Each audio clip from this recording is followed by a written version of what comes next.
আজকে আমি তোমাদের সাথে শেয়ার করছি মাটনের একটা নতুন রেসিপি, যেটা আমি গত 2-3 বছর আগে যখন কাশ্মীরে গেছিলাম তখন আমি ওখানকার রেস্টুরেন্টে এই রেসিপিটি খেয়েছিলাম।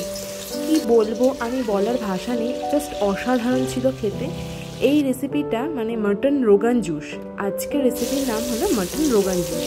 তো আমরা সেই দিন মাটন রোগান জুসের সাথে গরম গরম ভাত আর স্যালাড হিসেবে কিছু পেঁয়াজ খেয়েছিলাম। জাস্ট অসাধারণ ছিল খেতে, কোনো কথা হবে না।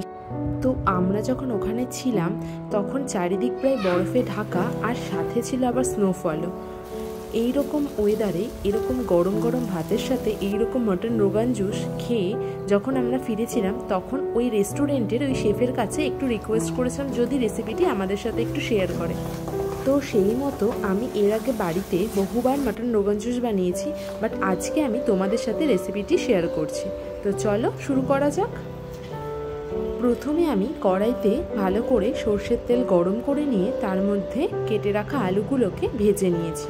আলুগুলো ভাজার সময় এখানে আমি লবণ এবং হলুদ দুটোই কিন্তু ইউজ করেই ভেজেছি। তারপর আলুগুলোকে গোল্ডেন ব্রাউন করে ভেজে তুলে নিয়েছি।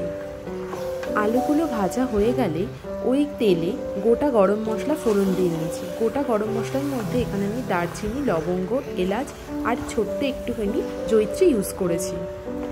এবার ওই তেলে 3টে বড় সাইজের পেঁয়াজ ভালো করে বেটে আমি দিয়ে দিয়েছি। এখানে এই রান্নায় স্পেশালি পেঁয়াজের ব্যবহারটা কিন্তু খুব বেশি হবে, আর এখানে আমরা কিন্তু কোনো কুচানো পেঁয়াজ ইউজ করব না, এখানে আমরা পুরোটাই বাটা পেঁয়াজ ইউজ করব।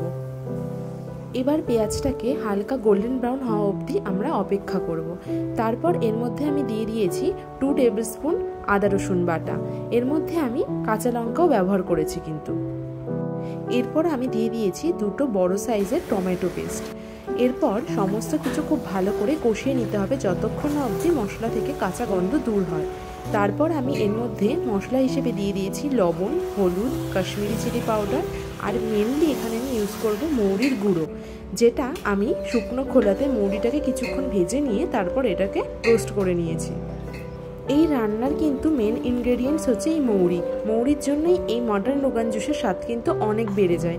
এরপর মাটনগুলো দিয়ে দিতে হবে, দিয়ে খুব ভালো করে কষিয়ে নিতে হবে যতক্ষণ না মাটন থেকে তেল ছেড়ে আসছে। এইভাবে কিছুক্ষণ মাটনটা কষিয়ে নেবার পর তারপরে আমি এটাকে প্রেসার কুকারের মধ্যে দিয়ে দেবো। প্রেসার কুকারে ঢেলে দেওয়ার পর আমি এখানে একটা স্পেশাল মশলা ইউজ করেছি, যেটা যারা যারা জানতে চাও আমাকে কমেন্ট করে জানি, আমি অবশ্যই তাকে জানাবো। এরপর 7-8টা সিটি দিলেই তৈরি আমাদের গরমা গরম মাটন রোগান জুস। তোমাদের রেসিপিটি কেমন লাগলো আমাকে অবশ্যই জানিও। ভালো লাগলে লাইক, কমেন্ট, সাবস্ক্রাইব করে দিও। চলো টাটা, দেখা হচ্ছে আবার পরের রেসিপিতে।